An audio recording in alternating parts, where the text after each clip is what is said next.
Olá pessoal, com vocês para mais um assunto. Dessa vez a gente vai falar de um tema muito interessante. Como a gente comentou a aula passada, é um tema que ele merece receber um destaque dentro desse nosso contexto de Idade Média. Na realidade, a gente precisa diferenciar o restante do mundo dentro desse período para deixar bem claro que a Europa Ocidental passava por esse contexto de Idade Média, que é aquele conjunto de características homogêneas que a gente discutiu, relativamente homogêneas, mas o restante do mundo estava vivendo processos particulares e por vezes muito diferentes. A gente não vai comentar aqui agora, mas nós também vamos ter características muito diferentes, por exemplo, nas Américas, na América pré-colombiana, nos reinos africanos, em todo o mundo. Todos os lugares eles vão estar passando por um processo muito particular. Então, a gente vai se deslocar nessa aula aqui para falar tanto sobre o Império Bizantino, tanto como sobre o mundo islâmico. A gente vai ficar mais dentro desses três espaços, porque são os três espaços mais amplamente conectados. Mas isso não diminui a importância do que estava acontecendo no restante do mundo. Então, vamos lá. A gente começou a aula passada falando sobre a Alta Idade Média na Europa Ocidental e vamos começar agora falando sobre o Império Bizantino.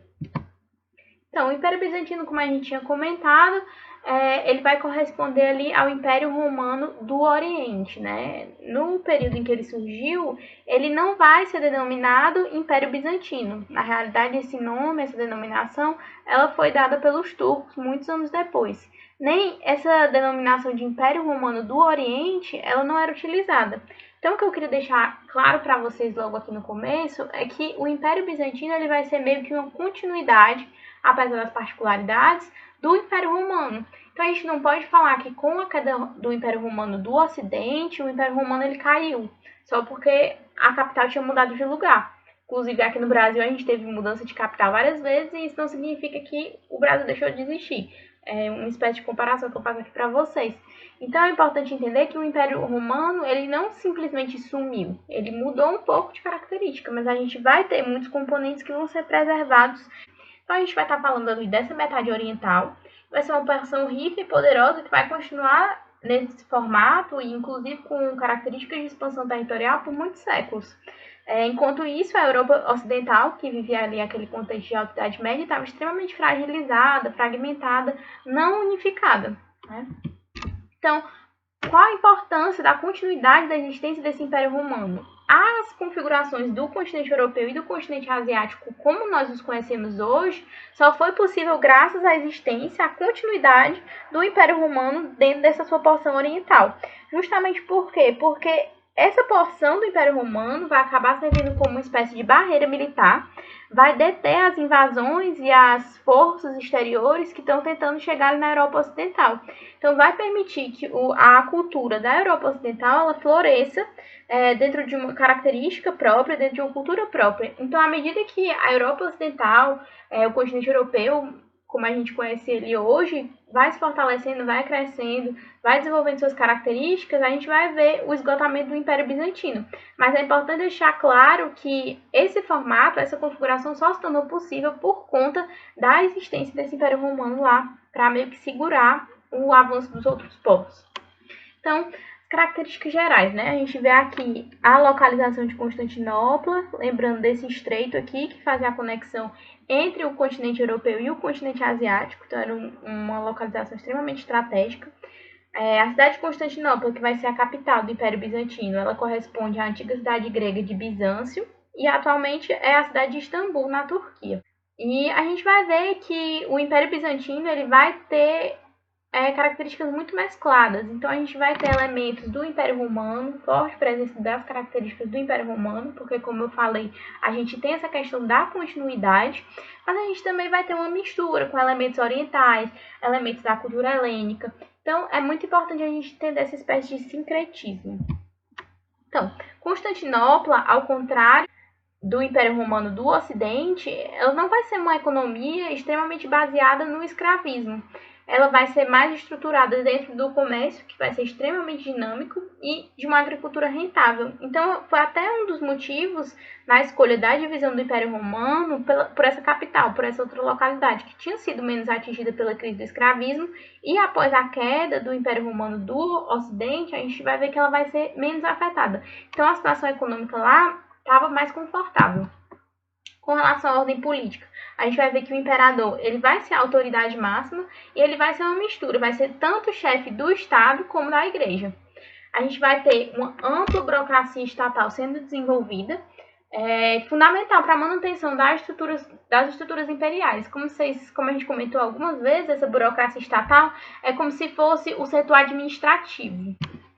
Então, Justiniano ele vai ser um dos principais, dos mais famosos imperadores. Então, ele vai governar ali de 527 a 565 depois de Cristo.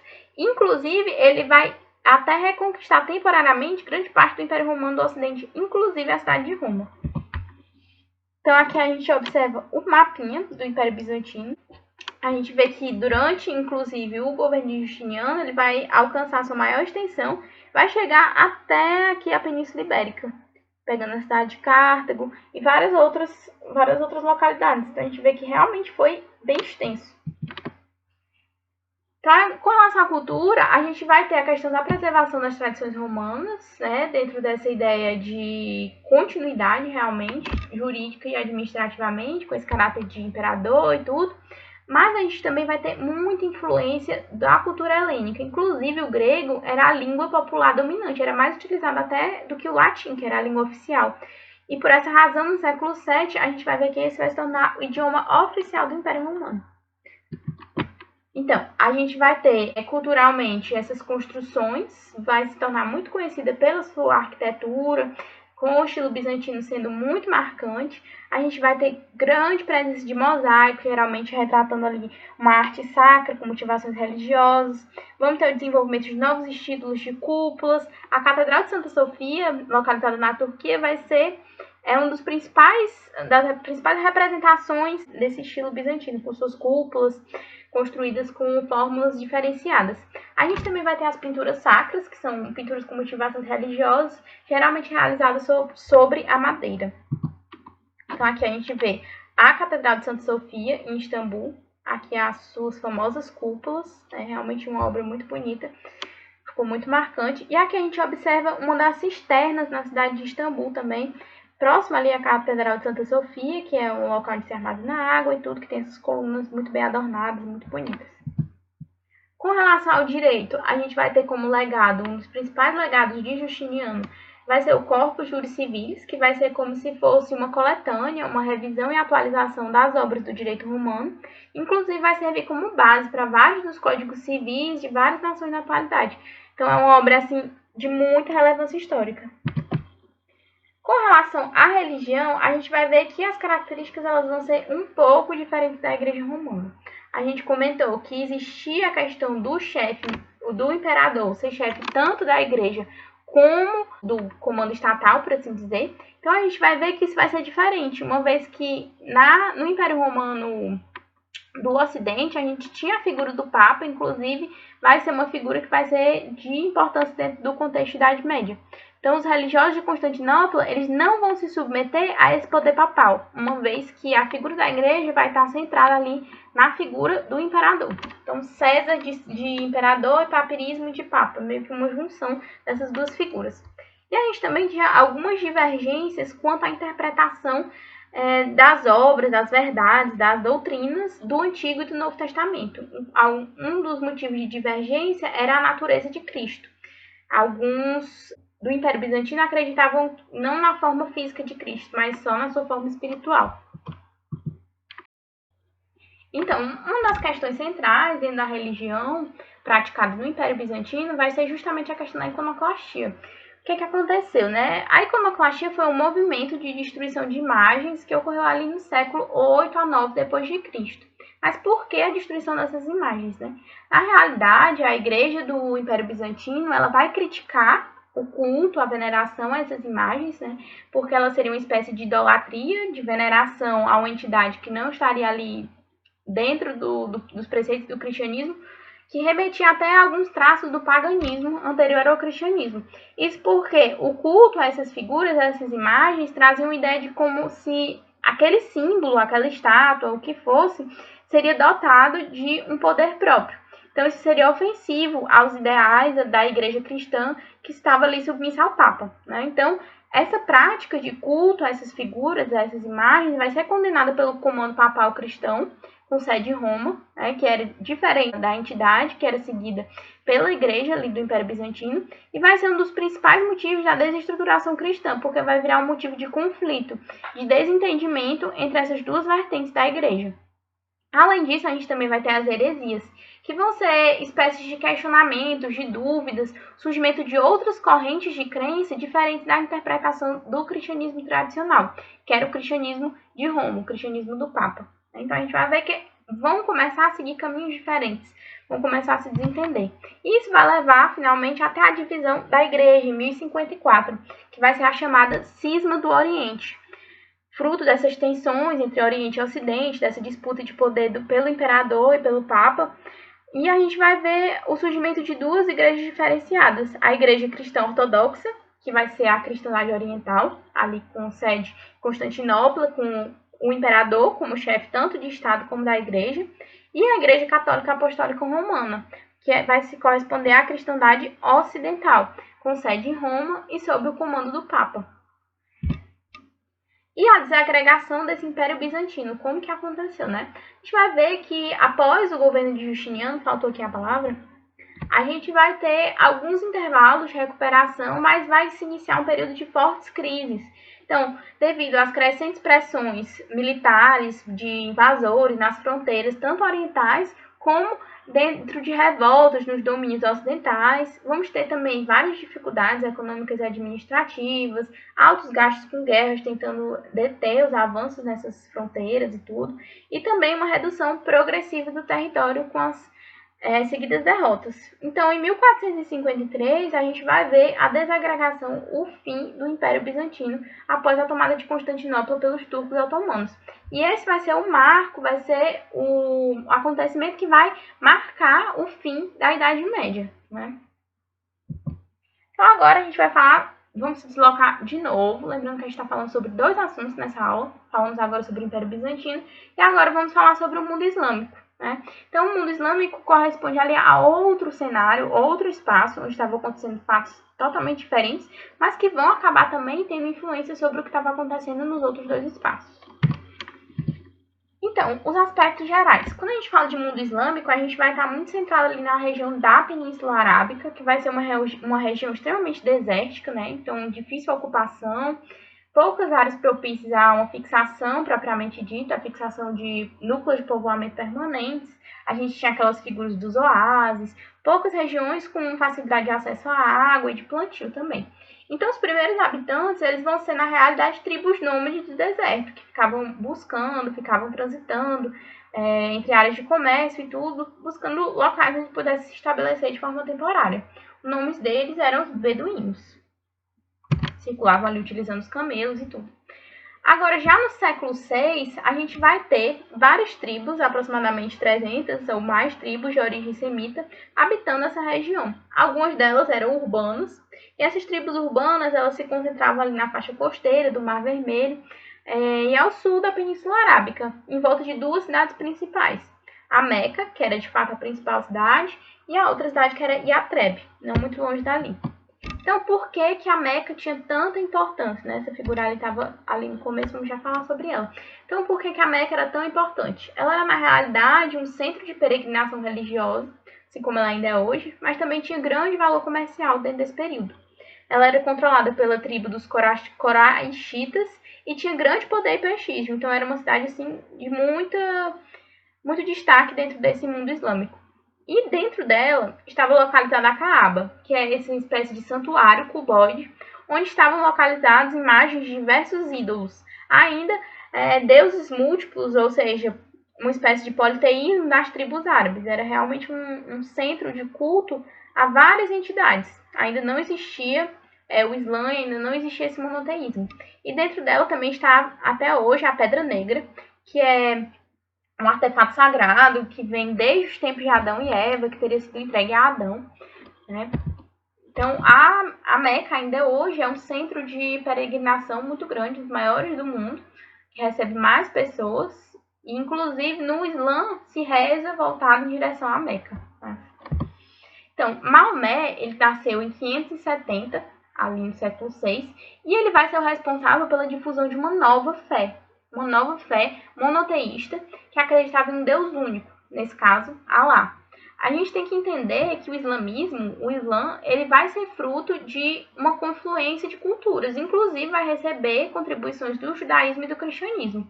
Então, o Islã vai ser esse termo criado para designar essa nova religião, vai ser criado por Maomé. E o livro sagrado do islamismo é o Corão, certo? Onde vão estar descritos esses preceitos dessa nova religião.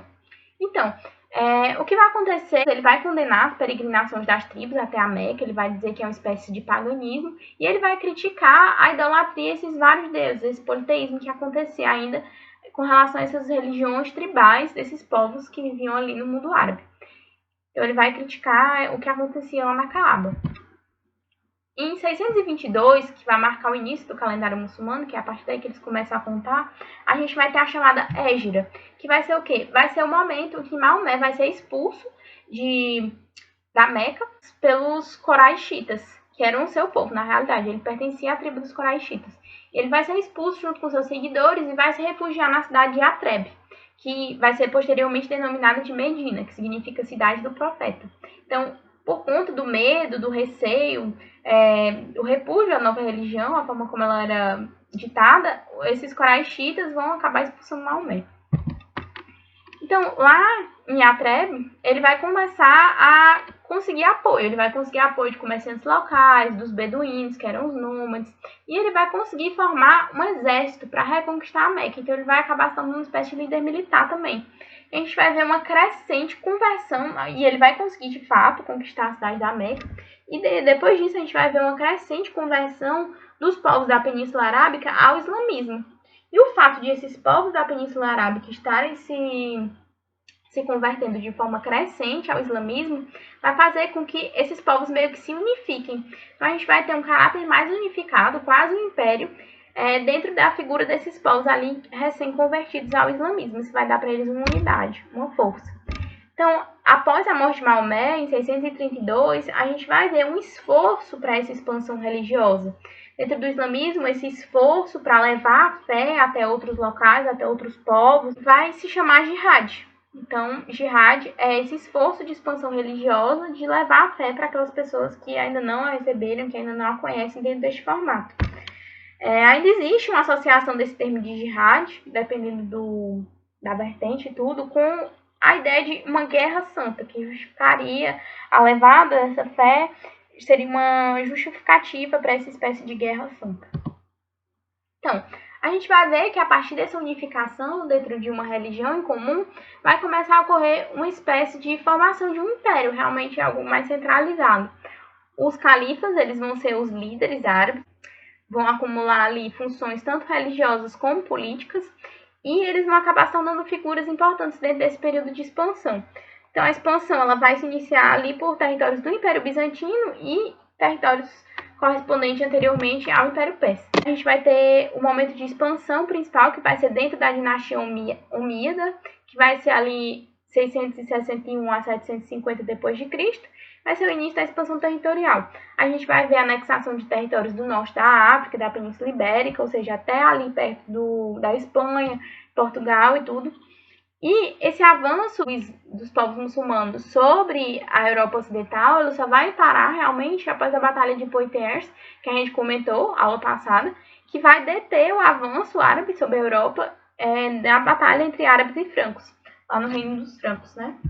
Que a gente consegue observar um pouquinho a expansão muçulmana do Império Islâmico. A gente vai ver que eles vão estar muito presentes dentro dessa bacia do Mediterrâneo, né? Inclusive chegando aqui a regiões da Península Ibérica. Então, a gente vai ver o fim da dinastia Omíada em 750, ela vai ser substituída pela dinastia Abássida. E é com essa dinastia Abássida que a gente vai ver o início da fragilização e uma espécie de fragmentação enfraquecimento dessa espécie de império que tinha se formado ali, unificado sob a unidade dessa religião. Né? A gente vai ver o surgimento de outros califados independentes, com sedes em outras grandes cidades, como Bagdá, no Iraque, Córdoba, na Espanha, Cairo, no Egito. Enfim, uma fragmentação, realmente a gente sabe que essa fragmentação é um sinônimo de enfraquecimento, né? Perda da unidade. Além disso, a gente vai ver a desagregação, a divisão do âmbito religioso. A gente vai ver que vão existir duas seitas principais. Os sunitas, que acreditavam na Suna, que era um livro de preceitos estabelecido por Maomé, e eles acreditavam que os chefes políticos eles deveriam ser livremente decididos pela comunidade. Enquanto os xiitas, que seriam seguidores de Ali, xiita significa seguidores de Ali, que seria o genro de Maomé, defendiam que a autoridade política e religiosa ela devia se concentrar na mão de um único indivíduo.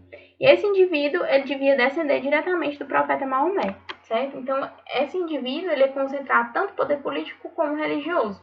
Essa era a crença dos xiitas. Além disso, eles não acreditavam na Suna, eles acreditavam que a fonte de doutrina principal deveria ser o Corão, certo? Inquestionavelmente. Então, eles seguiam também as determinações de um grupo religioso chamado Mustahids, cujos membros mais importantes eram os ayatollahs, que seriam os líderes espirituais. Então, a gente vai ver que a influência desse mundo islâmico vai se fazer valer, principalmente pela sua expansão pela bacia do Mediterrâneo, vai acabar deixando várias influências naquelas regiões, inclusive chegando até a Península Ibérica, como a gente comentou, e o controle sobre essas regiões e as constantes incursões ali no litoral do sul da Europa, esses constantes avanços, eles vão contribuir para o declínio, para a diminuição do comércio dentro da Europa Ocidental e também para o processo de ruralização e de interiorização, que a gente comentou na aula passada. Então, como a gente pode ver, realmente tudo está meio que interligado, né? A gente vai ter também várias contribuições culturais desse mundo islâmico, como a gente comentou na aula passada, eles vão ter muitos avanços dentro da área da matemática, inclusive avanços que vão ser utilizados para a expansão das grandes navegações. Então, gente, era isso. A aula que vem a gente vai dar continuidade às nossas aulas, né? Vamos prosseguir para a aula 6 e vamos falar sobre Baixa Idade Média, tá bem?